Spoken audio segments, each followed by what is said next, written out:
pas et puis la puissance revient après. La Bible dit, quand il envoie sa parole, il attend que ça finisse d'accomplir le dessein. Quand Dieu a déjà parlé, il a déjà agi à l'intérieur. Dieu ne parle pas d'abord en l'air par théorie et puis il va retrousser les manches. Non, les manches de Dieu sont dans ses mots. Oh my goodness, you don't get that. Quand Dieu a parlé, il a déjà retroussé les manches. Il est déjà très sérieux quand il a parlé. Et pour lui, ce que nous appelons difficile n'est pas difficile. Je suis heureux de servir un Dieu qui n'a pas les mêmes difficultés que moi. Gloire à Dieu. Je suis heureux de servir un Dieu qui n'a pas froid comme moi, qui n'a pas besoin de visa pour se déplacer. Ou que il est avec moi. Vous savez, c'est bien de savoir que ton Dieu ne passera pas par l'ambassade. Comme ça, quand tu arriveras ici à l'église pour prêcher, tu ne diras pas que Dieu est resté parce qu'on ne lui avait pas donné le visa. Ouh. C'est bien de savoir qu'on ne sert pas un Dieu qui prend le même avion que nous.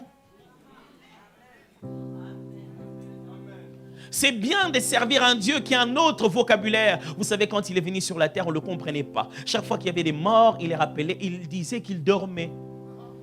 Il venait au deuil, on dit, il est mort, tout le monde pleurait. Il dit, mais pourquoi vous pleurez, il dort. Et il le regarde, il dit, c'est quoi ces vocabulaires?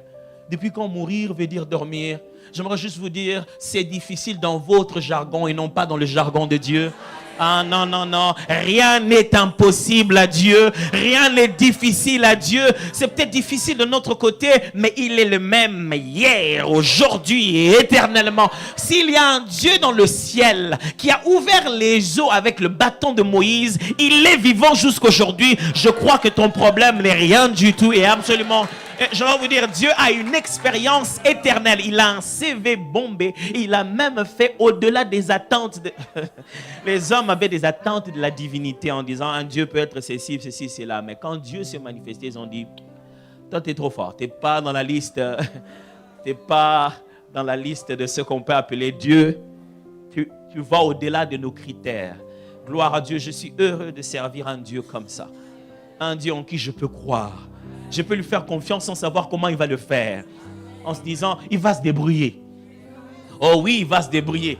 Vous imaginez ce que les fils de prophètes un jour sont venus dire à Élisée. Écoute, le fer là, la hache, il est tombé dans l'eau. Qu'est-ce qu'on va faire? Ouf, quel principe. Quel principe. Je ne sais pas par quel principe il a fait ça. Il a pris un morceau de bois, il l'a jeté.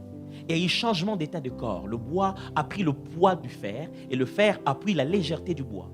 Et quand le bois entrait dans l'eau, il s'enfonçait. Et le fer qui était en bas remontait.